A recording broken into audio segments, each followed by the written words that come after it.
Hey there viewers, August 21st, 2019. I'm here today with the AirHogs AirJet drone.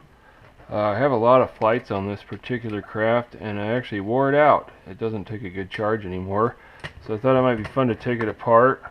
So when you buy one of these new, you get a USB charger cable and you get a remote control, which I went ahead and took the screws out of. It's got, takes 3 AA's. So let's see, you get buttons are molded into the plastic. Obviously a provision for something here that I didn't get. And you got a power switch and a mode switch. There's your joystick assembly, 2 of those, a little buzzer. The circuit board, let's see. So that chip doesn't have any markings on it. Sticker says 70712. That one would actually be controlling, reading the potentiometers and the switches and the buttons and probably the beeper. This thing here with this tiny little chip is the entire remote control front end. And it is bidirectional because the low voltage light will come on after a couple minutes of flying when the voltage in the craft gets below a certain level. So this is supports some kind of telemetry feedback from the airplane. So that's the controller. Here's the airplane. I went ahead and took the screws out before I started the video, save a little time.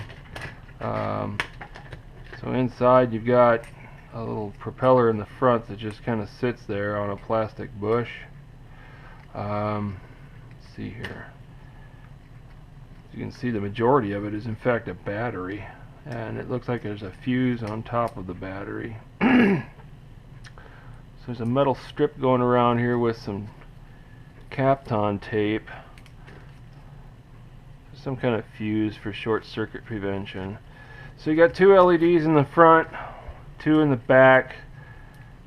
These don't give you any indication of voltage. They just flash a pattern depending on whether the controller is linked or not, which is one beef I had about this thing, is you have to actually take your eyes off of this while it's flying to look at this to see if the green voltage light was on. So, but what's cool, if you look at how the motors are laid out on this, most quadcopters have the propeller right on the motor shaft. There's an example right here. There's another example right here. There's your motor, the shaft right on there. You can see the motors are actually mounted horizontally here. So if you take the propellers off, there's actually a small gearbox in here. You can see there's a, it's plastic. There's a metal pin in the middle. I actually have taken these apart to oil them up before. There's a thrust washer on top. So if you pull it apart, there's the pin. There's your drive gear. It's just a bevel gear with some pointed teeth. You got a plastic post that's got oil on it, and then just a standard motor with a regular nylon gear on it. So, and then of course when it's new, of course you charge it, the charger port was right here. It's on the logic board. The power switch is right there on the logic board as well. So if you take all of it out, here's what you get.